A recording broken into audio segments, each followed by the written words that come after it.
Hello, everyone. My name is Samantha Hunt. I'm a third year psychology major from Maryland. I'm taking a Black psychology class with Dr. Smith, and throughout the semester, we're going to do 5 different blog posts on different chapters and different concepts that we cover in class.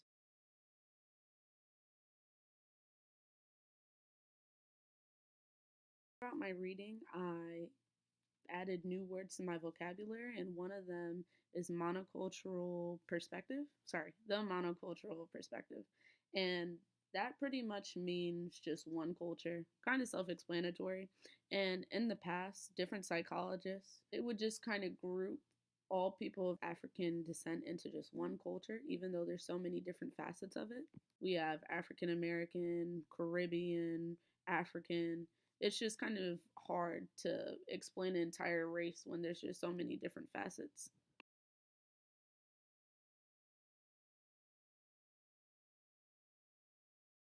One of the first questions that we were asked in the class was race versus culture. And in my group, I was the only one that thought this, but I believe that race and culture kind of have to intertwine because to be a part of a certain culture, you have to have shared values as those people. And a lot of our shared values are from race. We were asked the question to define what makes somebody a certain race and also to define what make somebody identify or kind of align themselves with certain cultures. It kind of put us into a monocultural perspective as well because you can't just give one answer. Personally, I come from 2 Jamaican parents, so a lot of my experiences, well, not experiences, but a lot of the way that I was raised is completely different than Black Americans. Parents or foreigners come over here with the idea that you have to work to get what you want to get. And so I don't even think it was in my parents' mind coming from a country that's entirely black that they can't get something because they're black. Everything that they've been able to do has been because they fought for it. And so I feel like nothing can be harder to me because I'm already here. I'm already here. I'm already reaping the benefits of being American. So to that also, I'm not just saying that people can't have things because they just don't want it that bad, but in my mind, I think differently.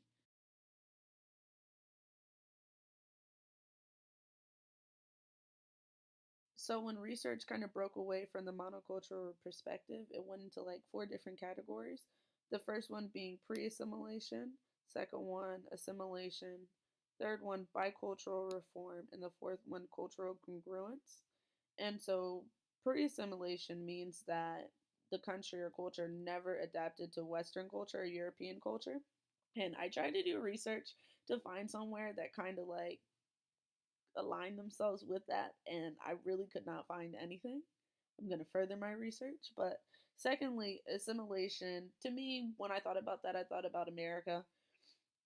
Forced or not forced, we were all westernized. Not a lot of African Americans can really like identify themselves with African culture completely. And then the next one was bicultural reform, and this was having some Western cultural influence, but still having African self identity. And for this, I thought about South Africa. Like, it still has like a thriving city that looks kind of westernized, but still, it's still another African culture and still has different cultures and values. And the last one was cultural congruence. The culture already has a grounding of African influence. So, whatever culture it has, underlining is already like influenced by African culture.